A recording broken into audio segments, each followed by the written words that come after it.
Judge will have to come off the pace here. 4 lengths. Yes, Nyquist decisively beat Mohaymen in the Florida Derby. However, Mohaymen ran an entirely different race than he has in the past. I'm going to show you an amazing source of information that's really going to help you understand what's going on in these races, and hopefully it's going to make you a better handicapper. It's called Trakus, and it's a very sophisticated system that uses telecommunication with satellites and global positioning. Unfortunately, Gulfstream Park only posted their Trakus information during the afternoon and evening of the Florida Derby, and currently it is not available on their website.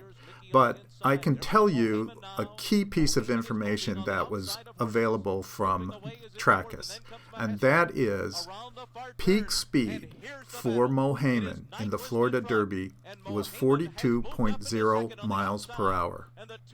That's a huge change from his previous races, in which he never went faster than 40.2 miles per hour. Now that's almost 2 miles per hour faster, and for a running horse, 2 miles per hour is a big difference. Nyquist, on the other hand, went slower at his peak speed than he has in the past, where he's approached 43 miles per hour. In the Florida Derby, his peak speed was only 40 miles per hour. So let's get started. Mickey was 5th at a final time of 1 minute, 49.11 seconds. We're at Santa Anita's paddock, and we're going to visit with the paddock judge and the man in charge of the racing silks and the saddlecloths, and I'm going to show you the GPS chip that's sewn into the saddlecloths, and that is the brains behind the Trakus program. This Trakus has a number on it and a letter that corresponds with the race. And this 7. I have a little pocket for it. Put it in. Hold it up. And it sits on the horse just like that. Thanks, Charlie. You want to like. Saddle goes here. This will flip Right. over. Yeah. And that's riding just behind the saddle, right? Correct. On the horse's butt. Right. This is the Santa Anita website. To get to Trakus, we will go to horse racing and interactive.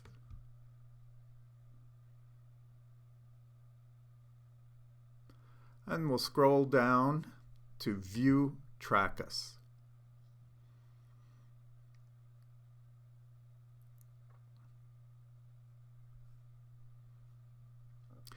Now, this race just happens to be the first one that pops up here. But you can choose the day. You can choose what race on that day. We're on the 9th race. And this was a purse of $56,000 on April 3rd, 6 furlongs on the dirt. The default is to the race summary, which will look more or less like the past performance charts, where each horse was at the finish and times for the fractions. But what's different here is you have a time for each horse. At the finish, for the horse that won, 1 minute, 9 seconds, 0.58, and so on through the field. But we can look further here by going to points of call, POC, quarter mile, half mile, 5/8, 3/4 mile. We're going to go to the 3/4 mile finish. Now things look pretty different. We have the order of finish, the time for the last 1/8 of a mile, the distance run in that 1/8 of a mile, 665 feet for the horse on the lead. This horse was 11.5 feet off the rail. His average speed during that 1/8 of a mile was 38 miles per hour, he was 1 3/4 lengths ahead. The race cumulative, 109.58. Peak speed during the race, 43 miles per hour. Total distance run during the race, 4,009 feet. Now, this is the standard that all the other horses in the field are compared to.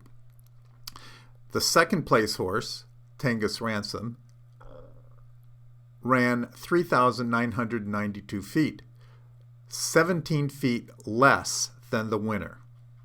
Notice it's in red with a minus in front of it. Rhett's Image ran 10 feet further, 4,019 feet. 10 feet more, so it's in black. It's a positive figure. This can be very helpful when you're trying to judge just how hard a horse worked in a previous race when you're handicapping for the horse's next race. You can see comparatively how fast that horse is capable of going. And you will frequently see, especially in these sprint races, the horse with the highest peak speed is usually either the winner or in the first 3 finishers. But that doesn't mean this horse was going 43 miles per hour throughout the race or even at the finish. At some point during the race, this horse reached the highest speed of 43 miles per hour. Usually that's going to be shortly after they leave the starting gate. The next thing we can view is the animated version of the race. We can go to the jockey view, the aerial view, which is an overhead view, a side view, and actual video of the race. This is the overhead view, and you identify the horses by the saddlecloth color shown in the numbers below, and the racing silks of the jocks will be the same color as the saddlecloth number.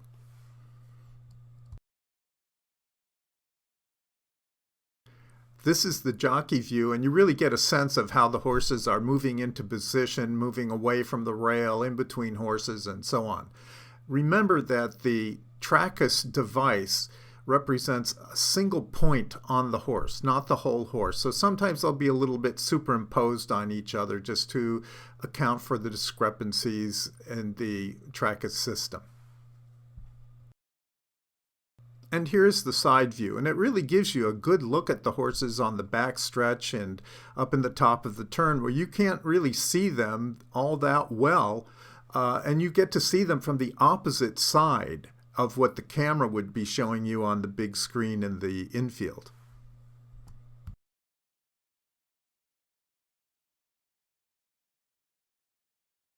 So let's get back to Nyquist and Mohaymen and take a look at the strategy used by Kieran McLaughlin here.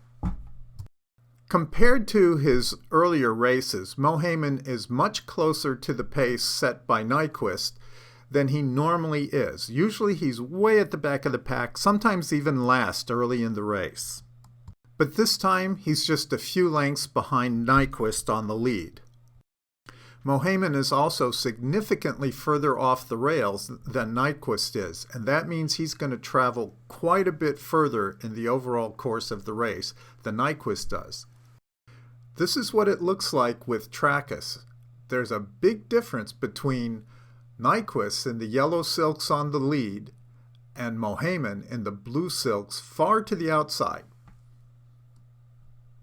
One more factor against Mohaymen is the condition of the track. It's a little bit muddy, a little bit sticky, and this will increase fatigue in most cases. Now watch Mohaymen make his move right about here.